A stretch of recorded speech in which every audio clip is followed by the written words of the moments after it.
Biblias a la primera carta de Tesalonicenses, capítulo 1, versículo del 1 al 3.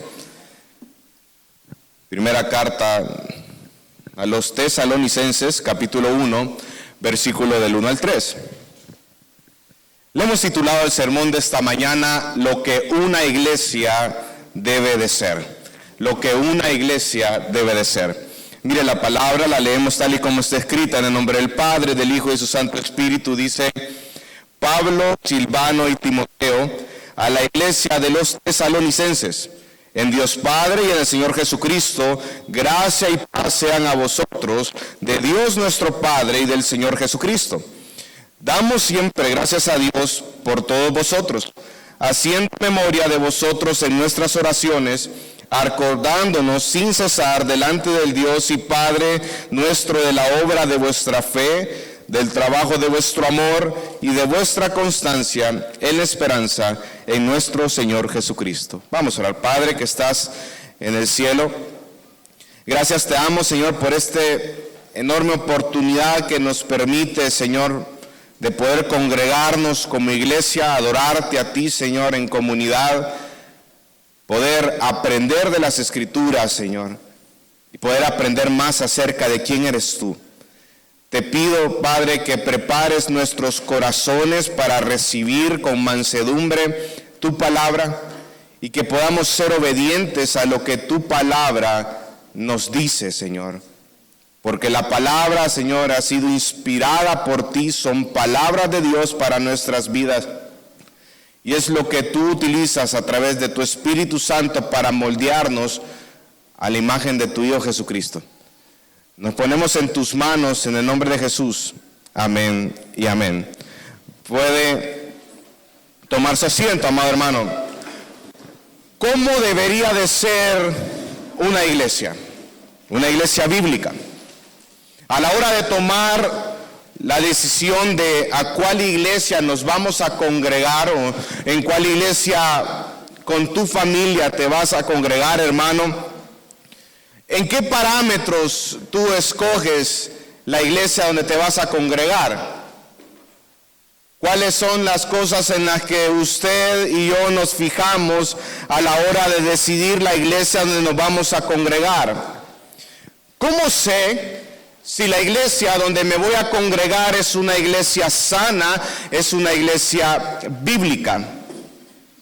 Y esas son algunas de las preguntas que nosotros nos hacemos a la hora de evaluar la iglesia donde nos vamos a congregar. La mayoría de los que estamos acá, amados hermanos, venimos de iglesias que han sido contaminadas por el mundo. El liderazgo está más enfocado en el poder, en la ambición, en el dinero, en la fama, y el enfoque de esas iglesias son los resultados más que el crecimiento espiritual y la transformación de los corazones de las ovejas que se congregan en la iglesia por medio de la palabra del Señor, por medio de esa predicación de la palabra, escudriñar las Escrituras. La mayoría venimos de ese tipo de iglesias. Imagínense a lo que hemos llegado, que lo prioritario ha pasado a ser un segundo plano y nos enfocamos más en los métodos, en los resultados, que en mantenernos fieles a lo que Dios nos ha llamado, que es a predicar su palabra. Hemos tergiversado la verdad de Dios por tratar de complacer el mundo. Pastores han decidido sucumbir ante el mundo y han dejado por un lado la verdad de Dios y ser fieles a aquel que los ha llamado. Por causa de vergüenza, por causa de tentaciones en esta vida, dejamos de ser hombres a la hora de liderar la iglesia del Señor. Hemos sustituido ese conocimiento profundo acerca de Dios, ese conocimiento tan precioso de las Escrituras, por filosofías humanas huecas que no transforman el corazón. Lo único que puede transformar el corazón es el Evangelio. Los púlpitos se dedican más a hacer muchas cosas, shows y todo tipo de cosas mundanales, antes de enseñar el Evangelio, antes de enseñar la palabra. Hoy las iglesias practican cosas del mundo que no podemos evaluar si lo que estamos es en una iglesia o estamos en el mundo. Hemos bajado los estándares de santidad establecidos por Dios y su palabra por parámetros mundanales. Por eso ustedes pueden ver que ese tipo de situaciones, problemas, se lleva de encuentro a las ovejas de la grey del Señor. Y muchos de nosotros venimos de iglesias y hemos sido dañados a través de esa mala praxis, a través de esa mala eclesiología y esa falta de liderazgo de parte de la autoridad de las Escrituras. Y es mi anhelo, hermano, y se los confieso, una de las cosas por las que oro constantemente cada día al Señor es: Señor, manténme fiel. Manténme fiel a tu palabra, Señor.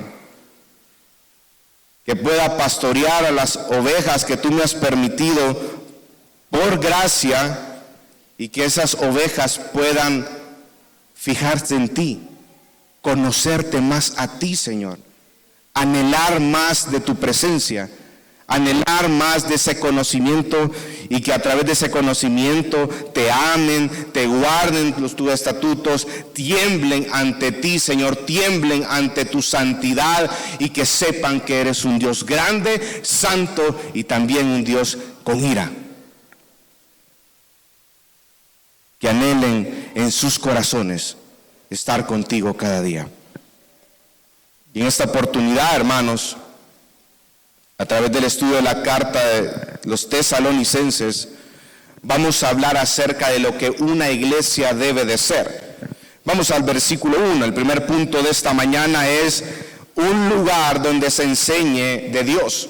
Mira el versículo 1, dice: Pablo, Silvano y Timoteo, a la iglesia de los Tesalonicenses. En primer lugar, hermano, hay algo que podemos destacar desde este versículo 1, y es que existe un distintivo muy peculiar en la salutación del apóstol Pablo a la iglesia de los Tesalonicenses. En la mayoría de las salutaciones del apóstol Pablo a otras iglesias, normalmente lo que hace el apóstol Pablo es mencionar el lugar físico o la ubicación física de esa iglesia. Por ejemplo, en Romanos capítulo 1, versículo 7 dice lo siguiente: a todos los que estáis en Roma, amados de Dios, llamados a ser santos, gracia y paz a vosotros de Dios nuestro Padre y del Señor Jesucristo. A los que están ¿en dónde, hermano? En Roma. Primera carta a los Corintios, capítulo 1, versículo 2 dice: a la iglesia de Dios que está en Corinto, a los santificados en Cristo Jesús, llamados a ser santos. Los que están ¿en dónde? En Corinto. Gálatas capítulo 1 versículo 2 dice: y todos los hermanos que están conmigo a las iglesias de Galacia. Efesios capítulo 1 versículo 1 dice: Pablo, apóstol de Jesucristo por la voluntad de Dios, a los santos y fieles en Cristo Jesús que están en Éfeso. Pero en esta salutación Pablo no habla acerca del lugar físico de la iglesia, sino que esta carta, usted dice y lo ve, dice que va a la iglesia de los Tesalonicenses. Hace un fuerte énfasis o una referencia a la iglesia local, la iglesia de los Tesalonicenses. La iglesia de los Tesalonicenses, como lo vimos en el sermón pasado, hermano, de todas las iglesias del Nuevo Testamento, esta iglesia es el ejemplo. Probablemente usted no había escuchado anteriormente la iglesia de los Tesalonicenses. Habíamos escuchado de Roma, habíamos escuchado de Corinto, pero la iglesia de Tesalónica, Pablo la pone como un ejemplo. Y eso se puede ver en el versículo 1, a la iglesia de los tesalonicenses, a esa eclesía, a esa congregación que Dios ha llamado de las tinieblas a la luz admirable, como dice Primera de Pedro, capítulo 2, versículo 9. Hermano, ¿cuán importante es la iglesia local? Muchas veces nosotros no hemos evaluado esa importancia de congregarnos en una iglesia sana, de poder pertenecer a una comunidad en la fe. En este mes yo le doy gracias al Señor porque me ha permitido poder reunirme con muchos hermanos. Y hay algo bien característico con los hermanos cuando me reúno con ellos y ellos me dicen: pastor, yo le doy gracias a Dios por pertenecer a esta comunidad en la fe. Yo durante mucho tiempo había anhelado pertenecer a una iglesia local, poder crecer en comunidad. No es que seamos una iglesia perfecta, hermano, pero Dios ha diseñado de tal manera que nosotros podamos crecer en comunidad, en el conocimiento de las Escrituras. En las Escrituras no aparece la figura del llanero solitario, hermano. Siempre existe una comunidad en fe. La iglesia local es tan importante hoy en día, hermano, porque fíjese el hermano que usted tiene a la par ahorita. Ese hermano Dios de manera providencial lo ha puesto en su camino para que usted con él puedan aprender acerca de quién es él y ser animados mutuamente, ser confrontados mutuamente, ser exhortados mutuamente y poder crecer. Nadie sabe lo importante que es la iglesia hasta que esta iglesia no está para ellos. Hasta que no tienen un lugar donde no congregarse, ahí empezamos a valorar la predicación de la palabra. Hasta que no tengamos hermanos en la fe que conforman esa comunidad, empezamos a valorar esos hermanos que Dios puso en nuestro camino de manera providencial y que nos han enseñado acerca del amor de Dios. Hasta ahí, lastimosamente, cuando no lo tenemos, es cuando valoramos todas estas cosas que Dios nos da, hermano.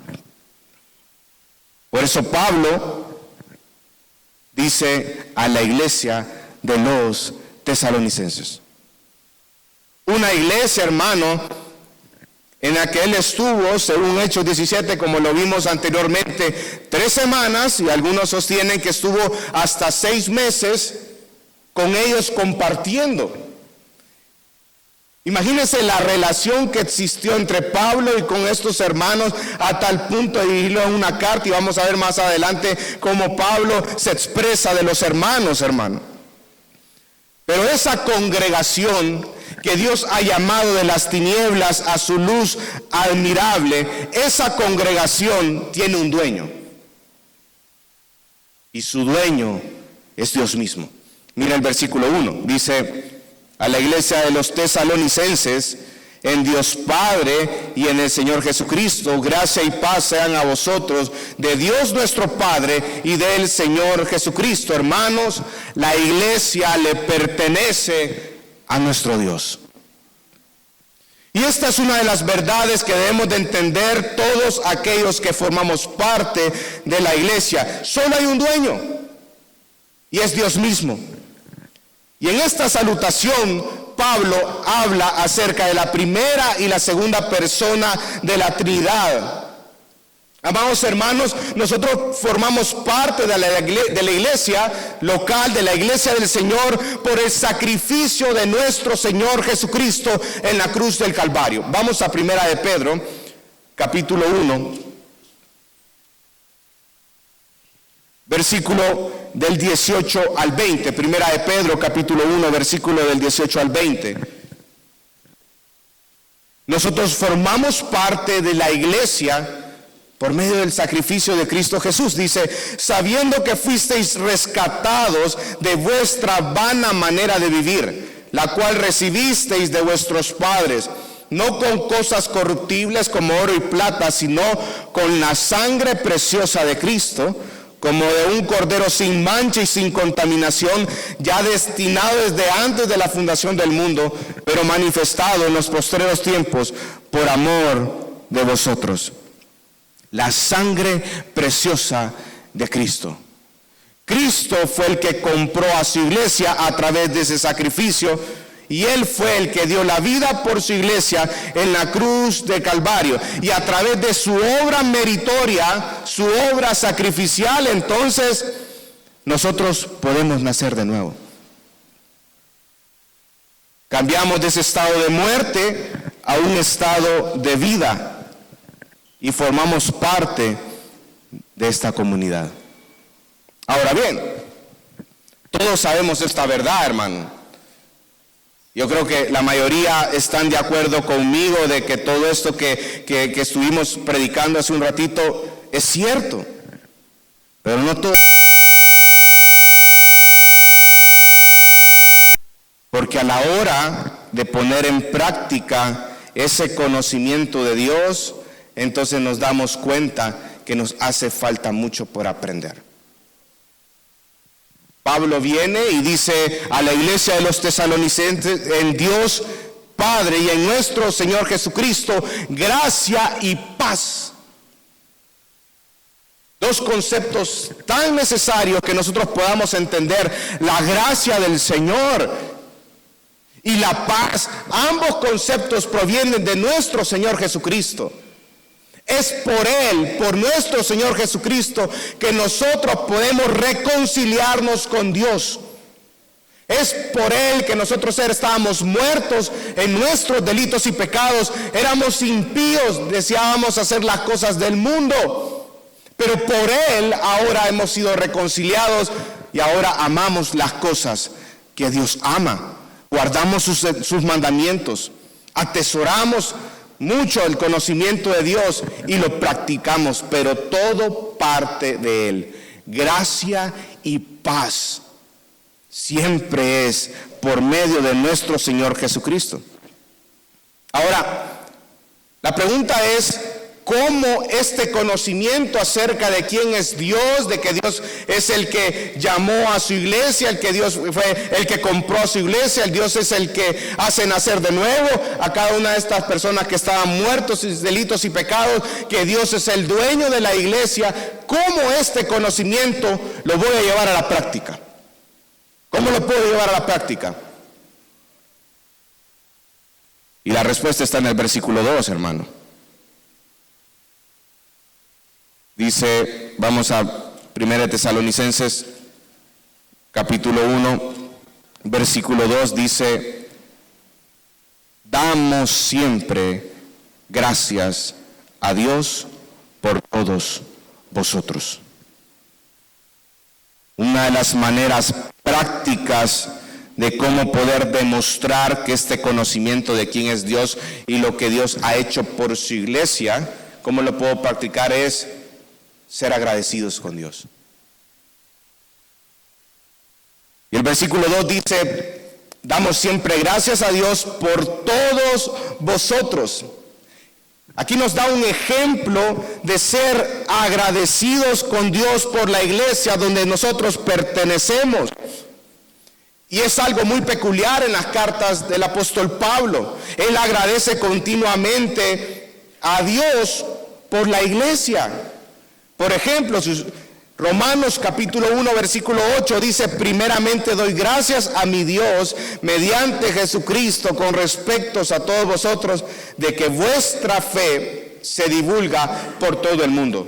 Pablo estaba agradeciendo a Dios por los hermanos que estaban en Roma, que habían sido comprados por la sangre de nuestro Señor Jesucristo. Colosenses capítulo 1 versículo 3 al 5, de 3 al 4 dice: siempre orando por vosotros damos gracias a Dios, Padre de nuestro Señor Jesucristo, habiendo oído de vuestra fe en Cristo Jesús. Agradece también por los colosenses.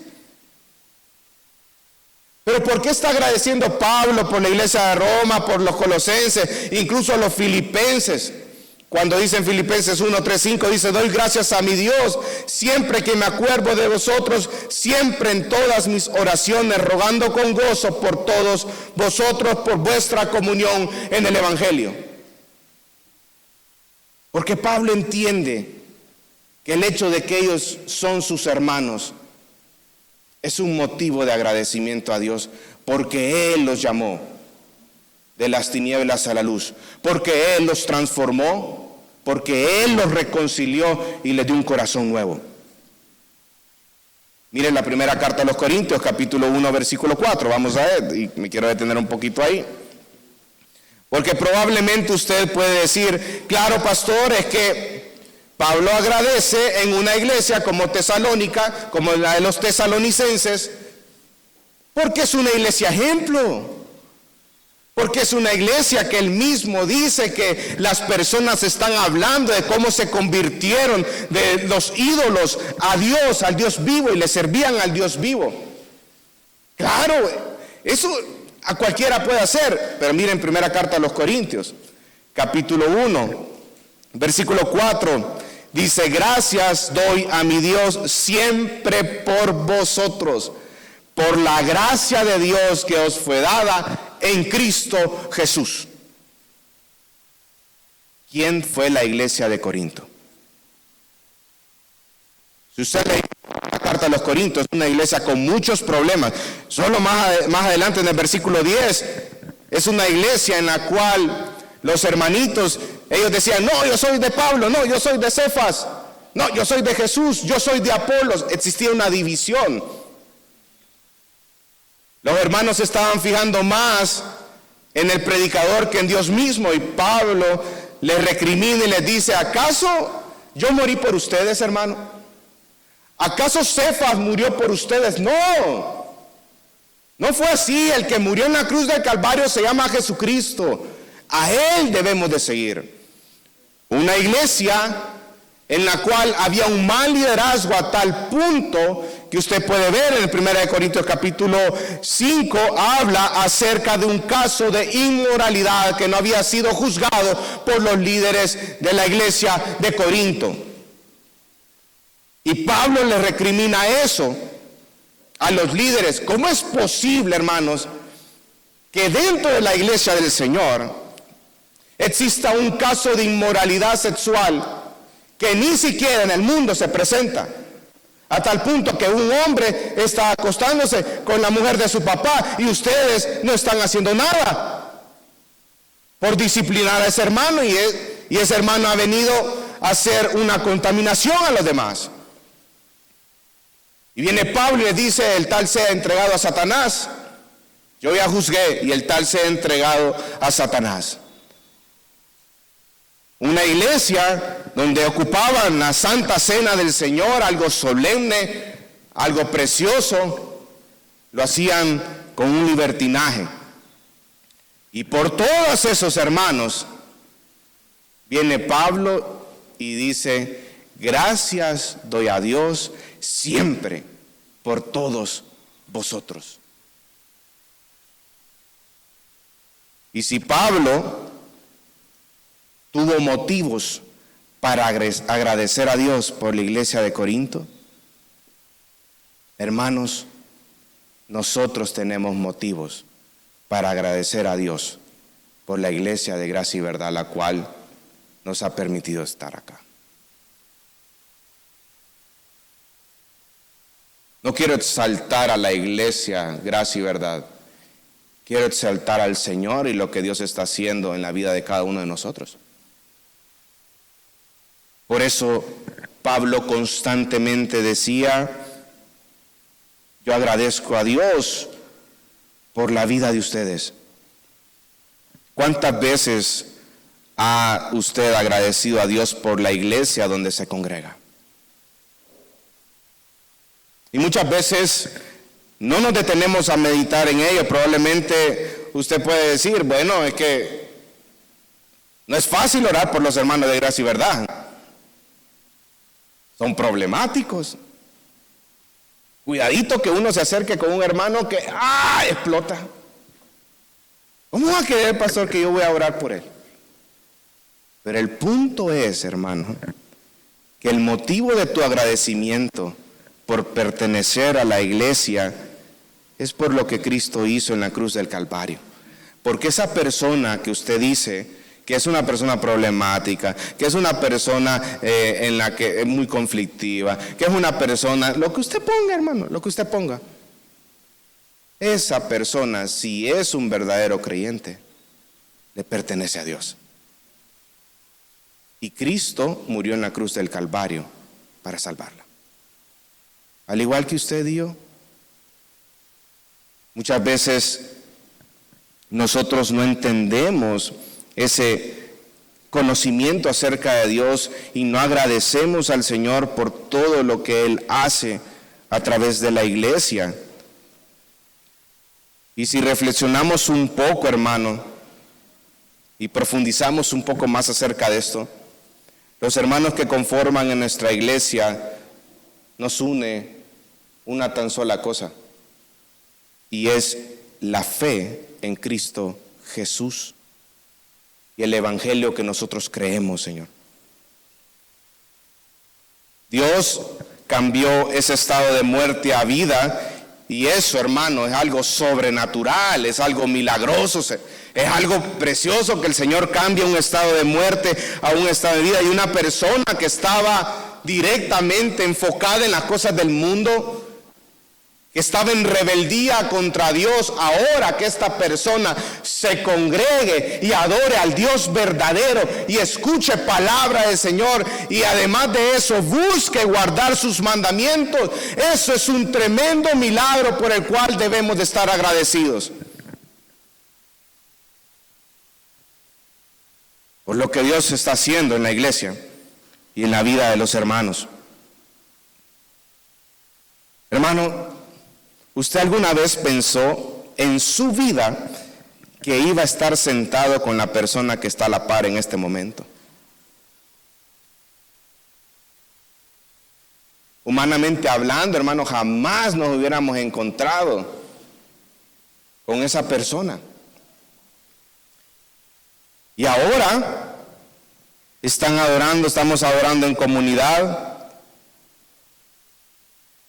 Hemos crecido en el evangelio, y evidentemente el único que puede hacer este tipo de cosas es Dios. Si tu hermano es un verdadero creyente, ha sido salvado por medio de la sangre de Jesucristo, y eso es un motivo de agradecimiento. ¿Dónde estaríamos nosotros, hermano, si no fuera por Dios y su manera providencial de obrar por medio de nuestros hermanos en la fe? Es más, hermanos, ¿cuántas veces Dios ha utilizado de manera providencial a nuestros hermanos en la fe para un consejo, para confrontar nuestros pecados, para consolarnos, para exhortarnos, para animarnos? ¿Cuántas veces Dios ha utilizado a tus hermanos, a nuestros hermanos en la fe, para poder direccionarnos a través de la palabra? Y gloria a Dios por ello. Yo me recuerdo que a veces cuando estábamos con el pastor Jaime, aquel siempre me decía, mira, si yo no hubiera estado con vos, probablemente ni hubieras conocido a Michelle, tu esposa, y no te hubieras casado con ella. Yo me orgullo en ese momento, hermano. Yo le decía, no le voy a dar la razón a este, ¿verdad? Entonces, yo le dije, mira, es el Señor el que ha hecho providencia de todo esto, ¿verdad? Y me acuerdo que nosotros estábamos en San José, Guayabal. Y cuando estábamos allá en la iglesia de Guayabal, hermano, nuestro dormitorio suite era el púlpito. Aquellos que han tenido la oportunidad de ir a Guayabal es tiene el templo, y el templo en la parte de atrás está abierto y tiene el púlpito. Entonces ahí ocupábamos las colchonetas de escuela bíblica, ¿verdad? Orinadas por los niños, por cierto, ¿verdad? Las poníamos en el púlpito, ¿verdad? Y poníamos los ventiladores, y hasta los perritos de ahí de la iglesia se sentaban allá, se dormían con nosotros y todo, y ahí nos dormíamos.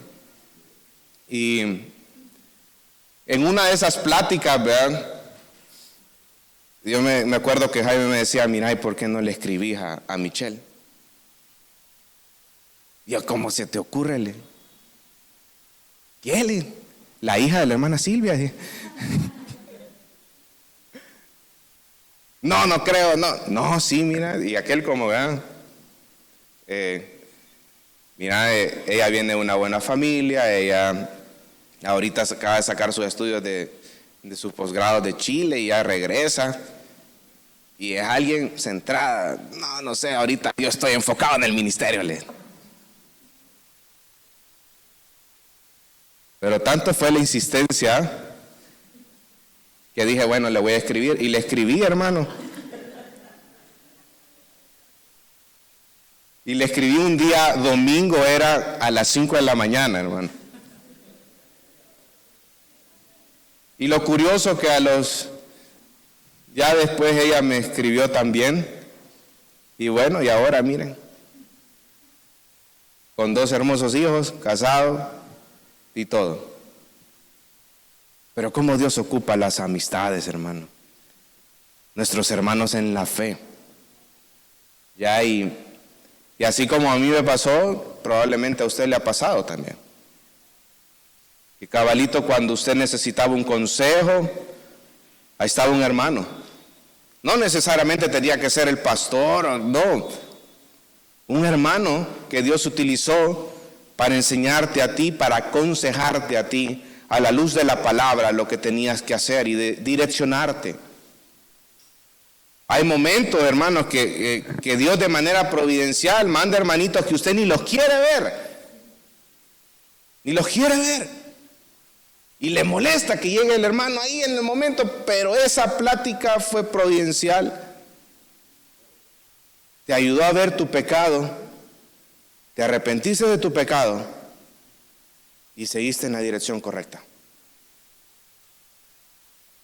Dios ocupa a nuestros hermanos en la fe de maneras providenciales, para un consejo, para exhortarnos, para confrontar nuestro pecado, para animarnos. Y gloria a Dios por ello, hermano, porque Él nos permite, dentro de su diseño, crecer en una comunidad de fe. Volvamos a 1 Tesalonicenses.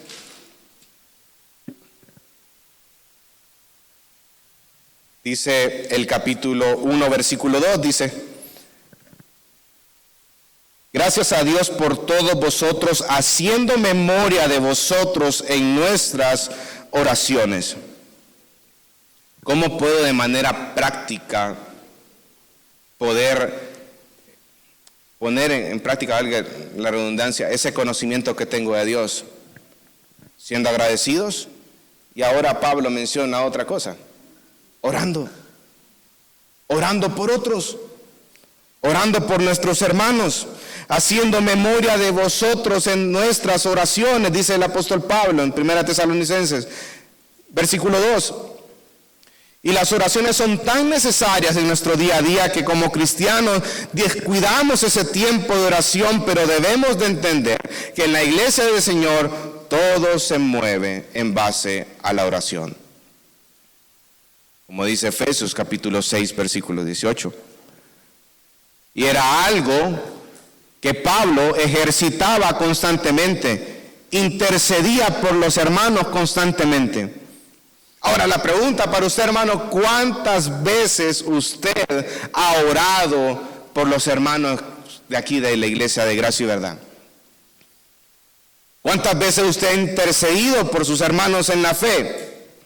¿Cuánto invierte usted en tiempo de oración intercesora en el día por sus hermanos en la fe? Nos gusta que los hermanos oren por nosotros, pero no nos ponemos en práctica de orar por ellos. Y es aquí un punto débil que tenemos como iglesia, porque no vemos la importancia de la oración. Hermanos, muchas veces esas oraciones intercesoras son las que sostienen ese corazón afligido cuando están en pruebas o dificultades. Dios ocupa de manera milagrosa esas oraciones para que nuestros hermanos que están pasando por pruebas, por enfermedades, por dificultades, puedan ser fortalecidos y mantenerse firmes en la fe que es en Cristo Jesús.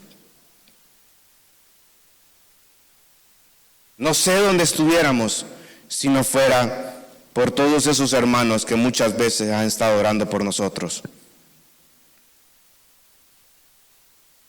Y gloria a Dios por ello. Porque muchas veces, tal vez no lo digan ellos, ¿verdad? Pero están orando, intercediendo. Y aunque no lo podamos ver, porque tal vez ni lo dicen, pero estamos tan agradecidos con ellos. Fíjense que en este 3 semanas, casi que voy por mi mes, por el trabajo me ha tocado, he tenido la oportunidad de ir a viajar a Zacatecoluca todos los días, hermano, a Zacatecoluca, porque allá estamos construyendo en la empresa donde yo laboro. Entonces me he hecho el viaje del carretera al puerto, de ahí pasamos ahí por Cangrejera, Puente Melara, todo eso, salimos ahí al desvío nuevo que va a Comalapa y ahí nos vamos a la litoral, va a salir hasta donde está Zacatecoluca. 1 hora 15 minutos, hermano, en todo ese recorrido. Entonces, en todo ese tiempo, bueno, entonces voy a ejercitar la oración. Voy a empezar a orar por los hermanos. Y ahí tengo la listita de los hermanos. Vamos a empezar a interceder por los hermanos. En algunas ocasiones sabemos por lo que están atravesando y oramos específicamente por ellos. Señor, ayúdales en todo este proceso, ¿verdad? 1 hora 15, claro, no cierro los ojos porque me voy a chocar, ¿verdad? Pero me ha servido mucho para poder amar a mis hermanos de esa manera y poder conocerlos. Cuando una persona pone en el grupo de la iglesia, necesitamos oración, yo lo tomo muy en serio. Porque si mi hermano o mi hermana lo ha puesto en el grupo es porque son necesarias esas oraciones. Y muchas veces nosotros respondemos como de manera rápida, sí, vamos, lo vamos a hacer, pero no lo haces. Con mucho gusto, todos los días. Nunca tienes tiempo. No, para ti la oración no es algo que de tu agenda diaria, y eso es un problema. Porque sustituyes lo prioritario por lo que es algo secundario. Y acá dice, estoy orando por ustedes. Y Pablo hace un fuerte énfasis en eso. Ahora, esas oraciones intercesoras son tan importantes y en algunos casos nos ha tocado orar por hermanos que están pasando por momentos difíciles, porque si ustedes se ubican en el contexto de esta carta de los tesalonicenses, ellos estaban siendo perseguidos y además de ser perseguidos por el evangelio que estaban predicando, eran personas nuevas en la fe. Y Pablo lo sabía. Y Pablo estaba orando. Ahora, ¿cuántos padres aquí oran por sus hijos de manera intercesora? ¿Cuántos hijos oran por sus padres? ¿Cuántos esposos oran por sus esposas y viceversa? ¿Cuántas esposas oran continuamente por sus esposos? Porque hay una relación tan preciosa que a través de la oración la oración nos lleva a meditar más en la palabra de Dios, y meditar más en la palabra de Dios nos ayuda a meditar más acerca de quién es Dios. Y como conocemos más a Dios, oramos más. Es como una relación cíclica, en donde todo está impregnado por la palabra del Señor. Nosotros el próximo 23 de octubre, hermanos, como ustedes saben, vamos a tener ayuno congregacional. Les invito a que formen parte de este ayuno. Desde las 8 de la mañana empezamos acá en oración, terminamos a las 6 de la tarde, 7 de la noche en algunas ocasiones también, ¿verdad? Y los hermanos después de las 6, 7 de la noche dicen, ya terminó. Y ahí vamos a entregar, ¿verdad?, el ayuno con pupusa, vamos a ver a dónde lo vamos a comer con los hermanos. Pero le invito a que usted ponga en práctica estas oraciones intercesoras por otros. Ahora bien, vamos al versículo 3, dice, acordándonos sin cesar delante del Dios y Padre nuestro de la obra de vuestra fe, del trabajo de vuestro amor y de vuestra constancia en la esperanza en nuestro Señor Jesucristo. El punto número 2 de esta mañana es lo que una iglesia debe de ser. Y Pablo menciona 3 cosas: la fe, la esperanza y el amor. Son 3 virtudes cardinales de la vida cristiana y las 3 evidencias más grandes de la salvación. La fe, el amor y la esperanza. Y esa tríada usted la puede ver también en la primera carta a los Corintios, y hace mucho uso Pablo de la fe, el amor y la esperanza. Pero a la par de esa fe, de ese amor y esa esperanza, hay palabras ahí muy importantes, porque dice que Él se acuerda sin cesar delante de Dios y Padre por la obra de nuestra fe, de vuestra fe, por el trabajo de vuestro amor y por vuestra constancia en la esperanza. En primer lugar, Pablo está agradecido con Dios. ¿Saben por qué? Porque la fe de los tesalonicenses era una fe que obra. La obra de vuestra fe, y Pablo les dice a los tesalonicenses que constantemente se acuerda de los frutos de esa fe genuina que radicaba en ellos. Hermanos, no existe una salvación sin frutos dignos de arrepentimiento. Las personas que dicen ser salvas, pero su vida no ha cambiado, son personas mentirosas, son personas que se están engañando a sí mismos. ¿Cómo podemos pensar que ese evangelio transformador, que te cambia de un estado de muerte a un estado de vida, no se puede ver reflejado en las obras que tú haces? Es ilógico y no es cierto. Porque prácticamente lo que estamos diciendo bajo el telón es que el Espíritu Santo no puede santificar un corazón de un pecador. Y eso es mentira, eso es un engaño.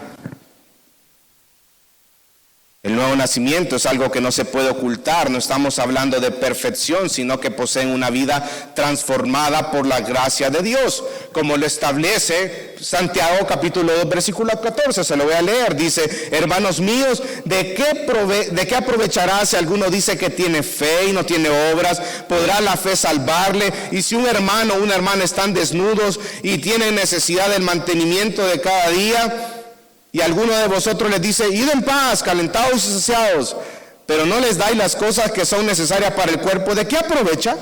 Así también la fe, si no tiene obras, es muerta en sí misma.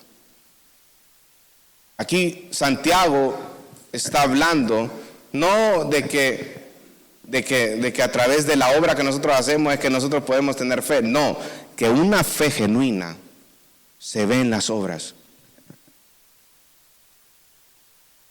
Ese es el meollo, y por eso él aplica, y me encanta Santiago, porque Santiago hace muchas aplicaciones. Él dice, por ejemplo, si ustedes ven un hermano que está desnudo, que no tienen comida, que tienen necesidad de mantenimiento de cada día, y les dicen ustedes: miren, id en paz, calentados y saciados, no se preocupen, Dios les va a proveer, y no les dais las cosas que son necesarias para el cuerpo, ¿de qué aprovecha? ¿De qué aprovecha, hermano? Si tu corazón está muy lejos de tu amor por los hermanos en Cristo Jesús,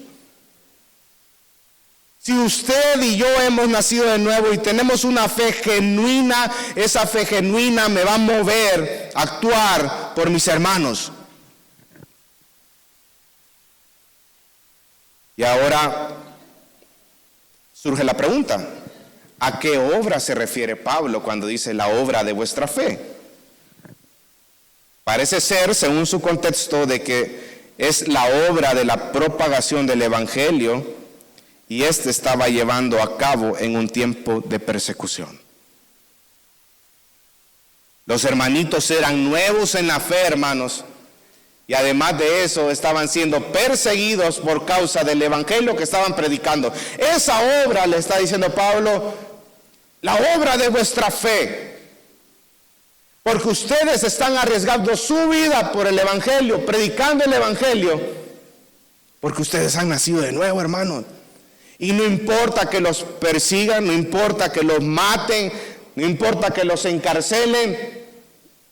Ustedes van a seguir haciendo lo que el Señor les ha llamado, a predicar su evangelio. ¿Cómo demuestras la fe en la que tú crees, hermano? ¿Cómo lo demuestras? La fe, lo que tú crees, se demuestra en tus acciones. Se demuestra el nuevo nacimiento que hay en ti a través de tus palabras. ¿Cómo reflejas la fe en la que tú crees? Otra pregunta, ¿eres tú obediente a Dios, hermano? ¿A sus mandamientos? Porque la obediencia es una muestra inevitable de la verdadera fe.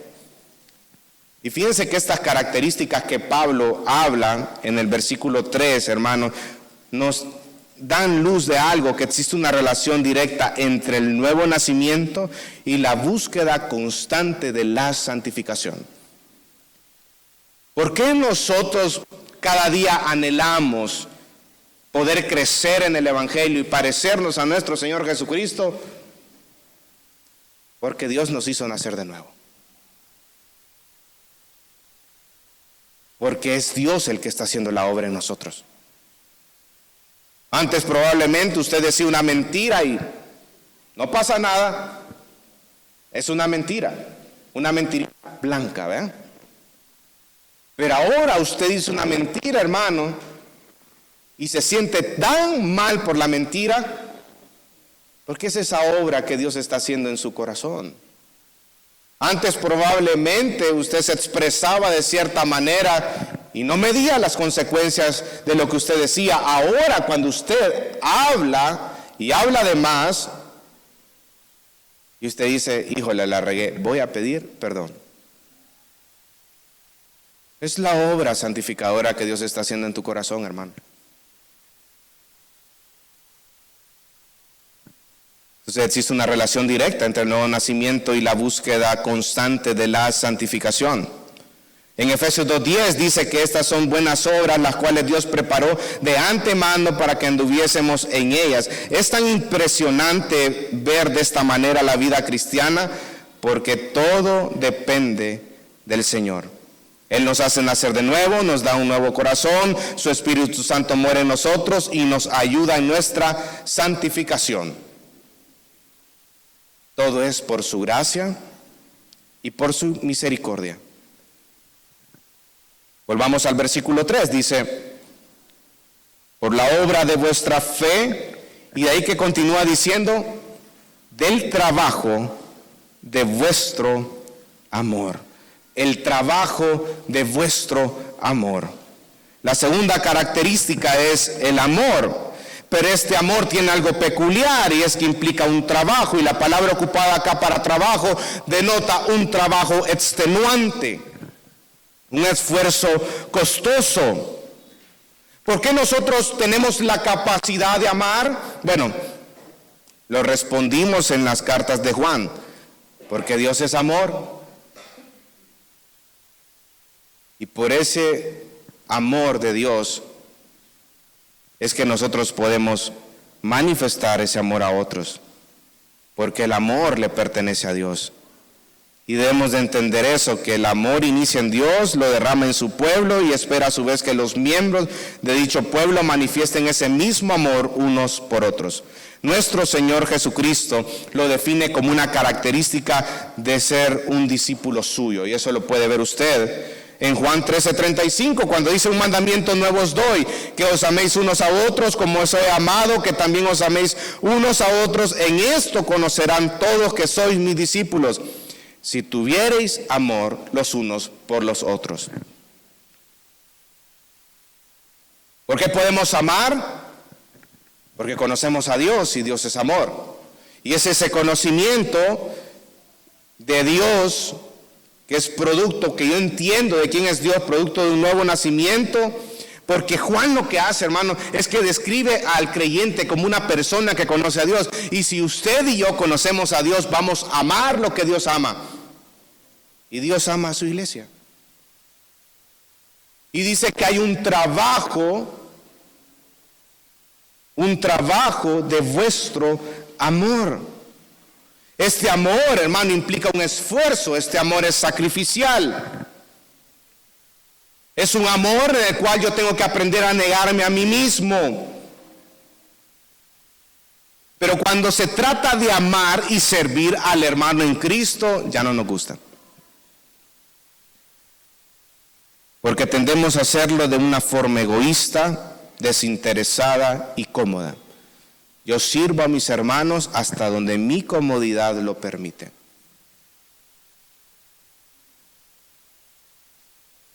Pero eso no es así, hermano. Lo que la Biblia nos manda es a trabajar, pero a trabajar hasta quedar sin energías por amor a otros. Un amor sacrificial, un amor que en lugar de enfocarse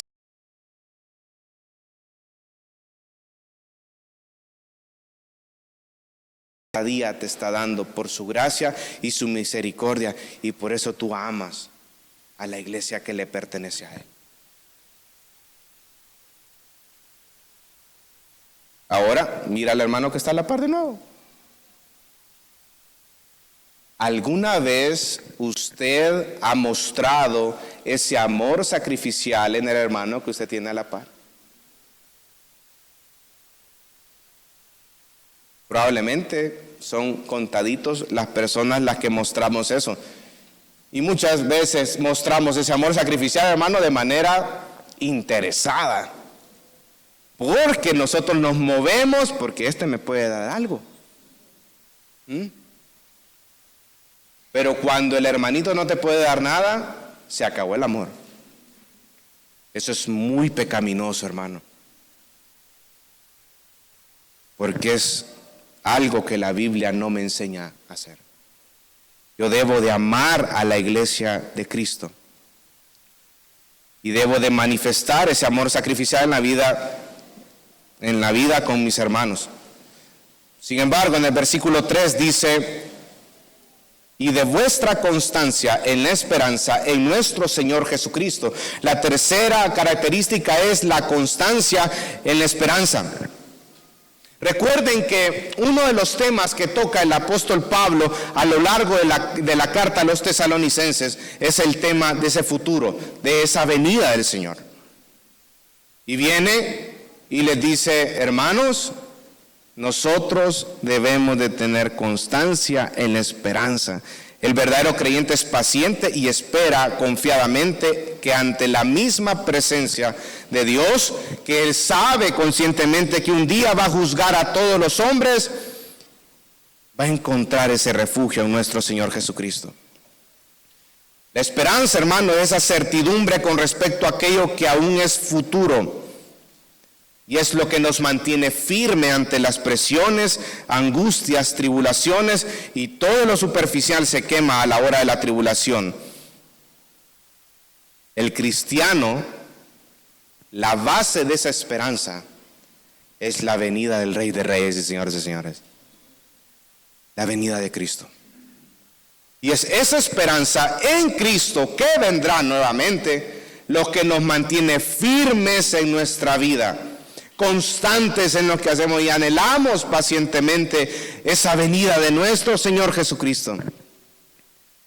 Y lo esperamos con entusiasmo, porque Cristo viene, hermanos, y viene pronto. Y Cristo viene y viene a reinar. Como dice la carta a los Hebreos, capítulo 10, versículo del 22 al 24, dice: acerquémonos con corazones sinceros, en plena certidumbre de fe, purificados los corazones de mala conciencia y lavados los cuerpos con agua pura. Mantengámonos firmes sin fluctuar la profesión de nuestra esperanza, porque fiel es el que prometió. Y considerémonos unos a otros para estimularnos al amor y a las buenas obras, no dejando de congregarnos como algunos tienen por costumbre, sino exhortándonos tanto más cuanto veáis que aquel día se acerca. El hecho de que el Señor viene, hermano, lo debe de mover a usted y a mí a continuar a congregarnos en nuestra iglesia y a darle la importancia de vida a la iglesia que Dios nos ha permitido estar. Cristo viene pronto, hermanos. No hay tiempo para dejar de congregarse. No hay tiempo para tomar a la ligera la iglesia que Él mismo compró con su sangre preciosa. No hay tiempo para menguar en la oración. No hay tiempo para dejar el estudio de la palabra de Dios. Hoy es el día de cambiar esos malos hábitos y pedirle perdón a Dios y creer en su palabra. Vamos a orar.